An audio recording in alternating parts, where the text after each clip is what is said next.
Robotic arms అంటే robo తన చేతులతో డాక్టర్ ఏ విధంగా ఆపరేషన్ చేయాలని నిర్దేశిస్తే ఆ విధంగా ఆపరేషన్ చేయడం జరుగుతుంది దీంట్లో. ఇది చాలా కొత్త టెక్నాలజీ, అడ్వాన్స్డ్ టెక్నాలజీ. ఇది ఈ టెక్నాలజీ రావటం వల్ల మన సైంటిఫిక్ మెడికల్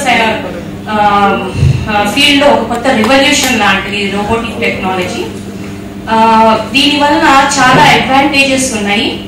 ఏంటంటే చాలా చిన్న ఇన్సిషన్స్ తో ఆపరేషన్ చేయొచ్చు, పేషెంట్ సేఫ్టీ కూడా చాలా ఎక్కువగా ఉంటది, బ్లడ్ లాస్ తక్కువగా ఉంటది, అండ్ పేషెంట్ తొందరగా ఇంటికి వెళ్ళిపోవచ్చు, అంటే రికవరీ చాలా ఫాస్ట్ గా ఉంటది.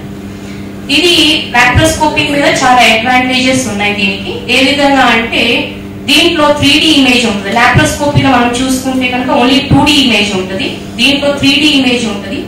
అండ్ మ్యాగ్నిఫికేషన్ కూడా లాప్రోస్కోపీ కంటే ఆల్మోస్ట్ 10 times ఎక్కువ మ్యాగ్నిఫికేషన్ ఉంటుంది దీంట్లో.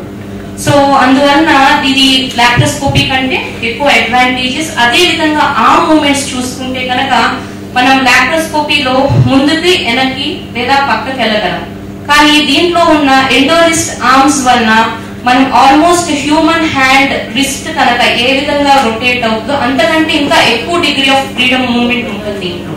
సో దానివల్ల మనం ఏ డైరెక్షన్ లో అయినా సరే సర్జరీని వెళ్ళి ఏ విధంగా కావాలో ఆ విధంగా ఇన్స్ట్రుమెంట్ ని తిప్పి మనం ఆపరేషన్ అనేది చాలా సులువుగా, సులభంగా, సేఫ్ గా చేసుకోవచ్చు ఈ రోబోటిక్ సర్జరీ వల్ల.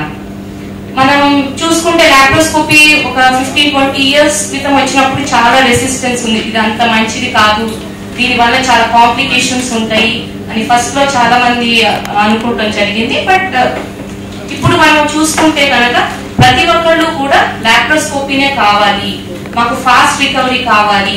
ఈ మోడర్న్ వరల్డ్ ప్రతి ఒక్కళ్ళు చాలా బిజీగా ఉంటున్నారు కాబట్టి తొందరగా వాళ్ళ వర్క్ కు వాళ్ళు వెళ్ళాలని ఆలోచిస్తున్నారు.